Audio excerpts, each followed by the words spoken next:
Yan yung araw na dinala namin siya dito sa bahay. Pinalangan namin siya agad na Chubabi. Pagkadating namin sa bahay, ganyan talaga yung posisyon niya. Natulog, tihaya. Tapos inanuhan namin yan ng biberon kasi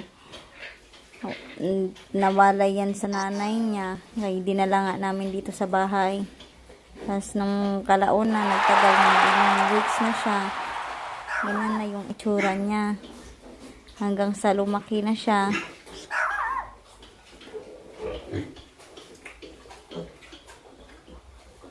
Tingnan mo, katabi ko pa yan matulog.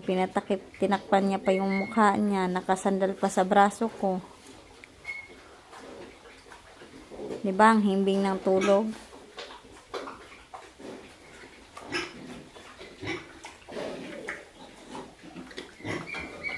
Oh, 'di ba? Kita nyo niya siya ngayon. Nakadila pa. Oh, yan naman si Burnok. Totoong pangalan niya, Jopel.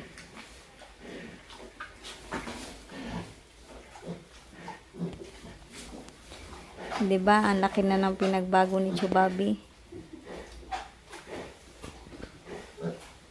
Sobrang cute.